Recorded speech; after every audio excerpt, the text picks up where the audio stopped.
আসসালামু আলাইকুম, স্বাগতম ওয়ার্ল্ড 26 সংবাদে। আমি মোহাম্মদ জুবাইর রাহান। আজকের সব আন্তর্জাতিক খবর নিয়ে হাজির হয়েছি। শুরুতে জানিয়ে দিব সংবাদ শিরোনাম, তারপর বিস্তারিত।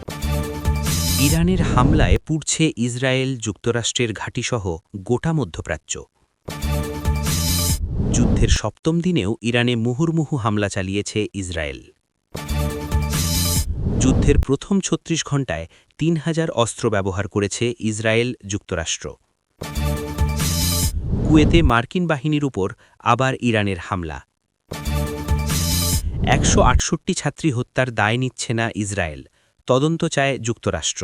আপনি যদি ইসরায়েলের ধ্বংস চান এবং মুসলিমদের বিজয় চান, তাহলে ভিডিওটিতে একটি লাইক ও চ্যানেলটি সাবস্ক্রাইব করে যাবেন।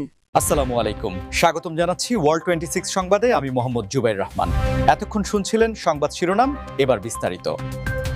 বর্তমান বৈশ্বিক প্রেক্ষাপটে মধ্যপ্রাচ্যের পরিস্থিতি নিয়ে বলতে গেলে প্রথমেই যে খবরটি সামনে আসছে তা হল ইরানের হামলায় ইসরায়েল এবং যুক্তরাষ্ট্রের ঘাঁটিসহ গোটা মধ্যপ্রাচ্যে যে প্রবল উত্তাপ ছড়িয়ে পড়েছে তার বিস্তারিত বিশ্লেষণ। আপনারা নিশ্চয়ই নিয়মিত আন্তর্জাতিক সংবাদ মাধ্যমে খেয়াল করছেন যে গত কয়েকদিন ধরে মধ্যপ্রাচ্যের ভূ রাজনৈতিক পরিস্থিতি এক নজিরবিহীন অস্থিতিশীলতার মধ্য দিয়ে যাচ্ছে, যেখানে ইরান অত্যন্ত সুনির্দিষ্টভাবে ইসরায়েলের বিভিন্ন কৌশলগত অবস্থান এবং সেই সঙ্গে ওই অঞ্চলে থাকা যুক্তরাষ্ট্রের সামরিক ঘাঁটিগুলোকে লক্ষ্য করে তাদের সামরিক তৎপরতা বৃদ্ধি করেছে। আন্তর্জাতিক সম্পর্ক বিশ্লেষকদের মতে এই ধরনের সমন্বিত আক্রমণ কেবল দুটি দেশের মধ্যকার দ্বন্দ্বের মধ্যে সীমাবদ্ধ নেই, বরং এটি পুরো মধ্যপ্রাচ্যের নিরাপত্তা কাঠামোকে এক চরম হুমকির মুখে ফেলে দিয়েছে, যার ফলে এই অঞ্চলের অর্থনীতি, জ্বালানি সরবরাহ এবং আন্তর্জাতিক বাণিজ্য রুটে এক গভীর প্রভাব পড়ার আশঙ্কা তৈরি হয়েছে।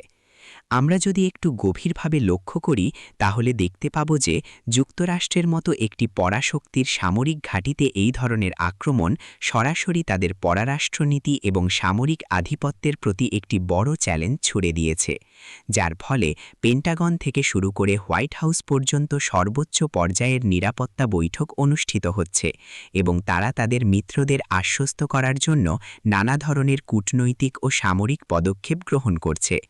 অন্যদিকে ইসরায়েলও তাদের আকাশ প্রতিরক্ষা ব্যবস্থা যেমন আয়রন ডোম বা অ্যারো সিস্টেমকে সর্বোচ্চ সতর্কতায় রেখেছে, কিন্তু তা সত্ত্বেও এই ধরনের ব্যাপক মাত্রার হামলার কারণে তাদের অভ্যন্তরীণ অবকাঠামো এবং সামরিক স্থাপনায় যে পরিমাণ ক্ষয়ক্ষতি হচ্ছে তা সামাল দেওয়া তাদের জন্য একটি বড় চ্যালেঞ্জ হয়ে দাঁড়িয়েছে। এই পুরো পরিস্থিতিটি সাধারণ মানুষের মনে এক বিশাল আতঙ্কের সৃষ্টি করেছে এবং যারা এই মুহূর্তে আমাদের এই ভিডিওটি দেখছেন তারা নিশ্চয়ই উপলব্ধি করতে পারছেন যে এই ধরনের যুদ্ধ পরিস্থিতি কখনোই বিশ্ব শান্তির জন্য মঙ্গলজনক হতে পারে না। আপনাদের কি মনে হয়, এই চলমান সংকট নিরসনে জাতিসংঘ বা অন্যান্য আন্তর্জাতিক সংস্থাগুলোর কি আরও কঠোর এবং কার্যকরী ভূমিকা পালন করা উচিত? আপনারা আপনাদের মূল্যবান মতামত আমাদের কমেন্ট বক্সে জানাতে পারেন, কারণ আপনাদের প্রতিটি মন্তব্য আমাদের এই ধরনের বস্তুনিষ্ঠ সংবাদ বিশ্লেষণে আরও বেশি। পরবর্তী যে গুরুত্বপূর্ণ খবরটি নিয়ে আমরা আলোচনা করতে যাচ্ছি তা হল যুদ্ধের সপ্তম দিনেও ইরানে মুহুর্মুহু হামলা চালিয়েছে ইসরায়েল, যা এই সংঘাতের তীব্রতাকে আরও কয়েক গুণ বাড়িয়ে দিয়েছে। আপনারা যারা প্রথম দিন থেকেই সংঘাতের খবর রাখছেন তারা জানেন যে আধুনিক রণকৌশলে প্রথম কয়েকদিনের আক্রমণ সাধারণত প্রতিপক্ষের রাডার এবং আকাশ প্রতিরক্ষা ব্যবস্থাকে দুর্বল করার জন্য করা হয়, কিন্তু সপ্তম দিনে এসেও যখন এই ধরনের অবিরাম সামরিক অভিযান চলতে থাকে তখন বুঝতে হবে যে এই যুদ্ধের লক্ষ্য অনেক বেশি সুদূর প্রসারী এবং এর পরিণতিও হতে পারে অত্যন্ত ভয়াবহ। আন্তর্জাতিক সংবাদ সংস্থাগুলোর দেওয়া তথ্য অনুযায়ী ইসরায়েল তাদের আধুনিক যুদ্ধবিমান এবং দূরপাল্লার মিসাইল ব্যবহার করে ইরানের গভীরে থাকা বিভিন্ন কৌশলগত সামরিক স্থাপনা, অস্ত্র কারখানা এবং কমান্ড সেন্টারগুলোকে লক্ষ্যবস্তুতে পরিণত করেছে। সামরিক বিশেষজ্ঞদের মতে ইসরায়েলের এই ক্রমাগত হামলার মূল উদ্দেশ্য হল ইরানের আক্রমণাত্মক সক্ষমতাকে এমনভাবে পঙ্গু করে দেওয়া যাতে তারা অদূর ভবিষ্যতে আর কোনো বড় ধরনের পাল্টা আক্রমণ চালানোর সাহস বা শক্তি সঞ্চয় করতে না পারে। তবে এই ধরনের একতরফা বা দ্বিমুখী ক্রমাগত আক্রমণের ফলে ওই অঞ্চলের সাধারণ নাগরিকদের জীবনযাত্রা যে সম্পূর্ণভাবে বিপর্যস্ত হয়ে পড়েছে তা বলার অপেক্ষা রাখে না। রাস্তাঘাট, হাসপাতাল, বিদ্যুৎ কেন্দ্র এবং অন্যান্য বেসামরিক অবকাঠামোগুলো মারাত্মকভাবে ক্ষতিগ্রস্ত হচ্ছে, যার ফলে সেখানে একটি বড় ধরনের মানবিক সংকটের সৃষ্টি হয়েছে এবং আন্তর্জাতিক মানবাধিকার সংস্থাগুলো বারবার এই যুদ্ধ থামানোর জন্য উভয় পক্ষের প্রতি উদাত্ত আহ্বান জানিয়ে আসছে। এদিকে বিশ্ববাজারও এই সংঘাতের কারণে চরম অস্থিরতার মধ্যে দিয়ে যাচ্ছে। বিশেষ করে বিশ্বজুড়ে তেলের দাম হু হু করে বাড়ছে, যা আমাদের মতো উন্নয়নশীল দেশগুলোর অর্থনীতির ওপরও এক বিশাল নেতিবাচক প্রভাব ফেলছে। আপনারা যারা নিয়মিত আমাদের চ্যানেলের খবর দেখেন তারা জানেন যে আমরা সবসময় চেষ্টা করি খবরের পেছনের খবরটি আপনাদের সামনে তুলে ধরতে। তাই আপনারা যদি এই ধরনের তথ্য এবার আমরা জানাব এই যুদ্ধের একটি অত্যন্ত চাঞ্চল্যকর এবং পরিসংখ্যানগত তথ্য নিয়ে, যেখানে বলা হয়েছে যুদ্ধের প্রথম ৩৬ ঘণ্টায় ৩,০০০ অস্ত্র ব্যবহার করেছে ইসরায়েল ও যুক্তরাষ্ট্র, যা আধুনিক সামরিক ইতিহাসের প্রেক্ষাপটে এক বিশাল এবং নজিরবিহীন ঘটনা হিসেবে বিবেচিত হচ্ছে। আপনারা একটু চিন্তা করলেই বুঝতে পারবেন যে মাত্র ১.৫ দিনের মধ্যে এত বিপুল পরিমাণ অত্যাধুনিক সমরাস্ত্র, যার মধ্যে রয়েছে precision guided munition, bunker buster বোমা, ক্রুজ মিসাইল এবং ড্রোন, এর ব্যবহার প্রমাণ করে যে এই সামরিক অভিযানের জন্য তারা কতটা ব্যাপক এবং সুদূরপ্রসারী প্রস্তুতি আগে থেকেই নিয়ে রেখেছিল।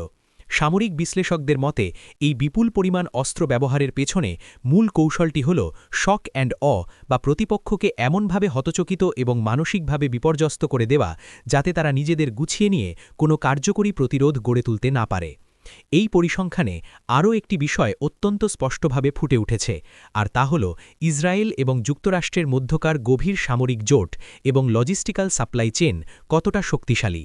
কারণ এত অল্প সময়ের মধ্যে এত বিশাল পরিমাণ অস্ত্র নিখুঁতভাবে নির্দিষ্ট লক্ষ্যবস্তুতে আঘাত হানার জন্য যে পরিমাণ স্যাটেলাইট ইন্টেলিজেন্স, রাডার ট্র্যাকিং এবং রিয়েল টাইম ডেটা অ্যানালিসিসের প্রয়োজন হয় তা কেবল এই দুটি দেশের যৌথ প্রযুক্তির মাধ্যমেই সম্ভব হয়েছে। তবে এই বিপুল অস্ত্র ব্যবহারের অর্থনৈতিক দিকটিও কিন্তু এড়িয়ে যাওয়ার মতো নয়। প্রতিরক্ষা বিশেষজ্ঞদের হিসাব অনুযায়ী এই ৩,০০০ অত্যাধুনিক অস্ত্র এবং এর পেছনে ব্যবহৃত লজিস্টিক সাপোর্টের মোট মূল্য বিলিয়ন বিলিয়ন ডলারের সমতুল্য, যা বৈশ্বিক অর্থনীতিতে সরাসরি প্রভাব ফেলছে এবং বিভিন্ন দেশের প্রতিরক্ষা বাজেট বৃদ্ধির একটি অলিখিত প্রতিযোগিতাও শুরু করে দিয়েছে। এই পর্যায়ে এসে আমি আমাদের দর্শকদের কাছে একটি প্রশ্ন রাখতে চাই। আপনারা কি মনে করেন, আধুনিক বিশ্বে এই ধরনের বিপুল পরিমাণ অর্থ অস্ত্রের পেছনে ব্যয় না করে যদি তা বৈশ্বিক দারিদ্র্য দূরীকরণ বা জলবায়ু পরিবর্তন রোধের মতো গঠনমূলক কাজে ব্যবহার করা হতো, তাহলে কি পৃথিবীটা আরও একটু সুন্দর বাসযোগ্য স্থানে পরিণত হতে পারত না? আপনাদের সুচিন্তিত মতামত অবশ্যই কমেন্ট করে জানাবেন।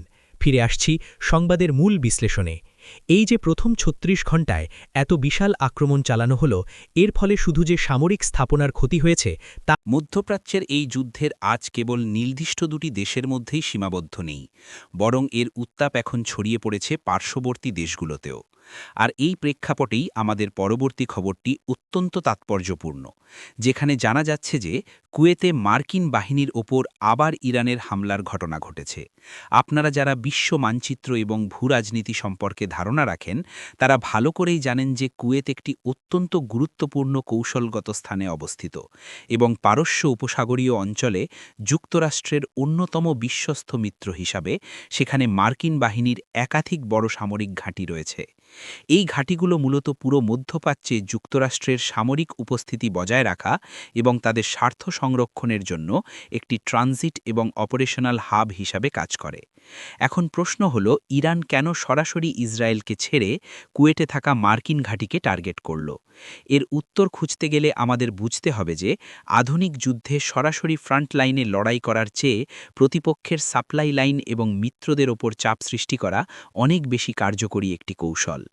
ইরান মূলত কুয়েতে এই হামলা চালিয়ে যুক্তরাষ্ট্রকে একটি পরিষ্কার বার্তা দিতে চাইছে যে মধ্যপ্রাচ্যের কোথাও মার্কিন বাহিনী নিরাপদ নয় এবং ইসরায়েলকে তারা যদি সমর্থন দেওয়া অব্যাহত রাখে তবে এই ধরনের হামলার মাত্রা ভবিষ্যতে আরও বৃদ্ধি পাবে।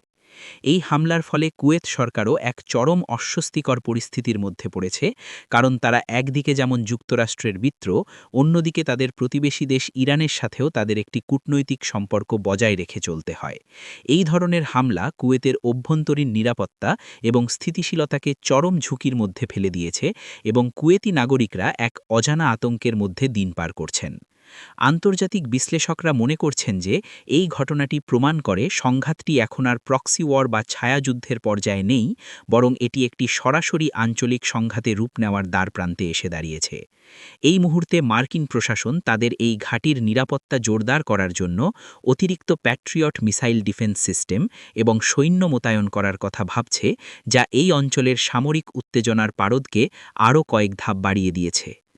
আপনাদের কাছে একটি অনুরোধ থাকবে, আমাদের এই নিউজ আপডেটগুলো যদি আপনাদের কাছে তথ্যবহুল মনে হয় তবে অবশ্যই ভিডিওটিতে একটি লাইক দেবেন এবং আপনাদের বন্ধুদের আজকের সর্বশেষ এবং অত্যন্ত সংবেদনশীল যে খবরটি আমরা বিশ্লেষণ করতে যাচ্ছি তা হল ১৬৮ ছাত্রী হত্যার দায় নিচ্ছে না ইসরায়েল, এবং এই মর্মান্তিক ঘটনার একটি স্বচ্ছ তদন্ত চায় যুক্তরাষ্ট্র। যে কোনো সংঘাত বা যুদ্ধের সবচেয়ে কালো এবং বেদনাদায়ক দিক হল যখন সেখানে নিরীহ বেসামরিক মানুষ, বিশেষ করে শিশু বা শিক্ষার্থীরা এই ধরনের প্রাণঘাতী পরিস্থিতির শিকার হয়। আন্তর্জাতিক সংবাদ মাধ্যমগুলোতে উঠে আসা এই খবরটি পুরো বিশ্বকে এক গভীর শোক এবং স্তব্ধতার মধ্যে ফেলে দিয়েছে, যেখানে একটি শিক্ষা প্রতিষ্ঠানে হামলার ফলে এত বিপুল সংখ্যক সাধারণ ছাত্রীর প্রাণহানির ঘটনা ঘটেছে। তবে এই ঘটনার পর ইসরায়েল প্রশাসন আনুষ্ঠানিকভাবে এই হামলার দায় অস্বীকার করেছে এবং তাদের সামরিক মুখপাত্রের দাবি অনুযায়ী তারা কখনোই ইচ্ছাকৃতভাবে কোনো বেসামরিক স্থাপনা বা শিক্ষা প্রতিষ্ঠানে আক্রমণ চালায় না।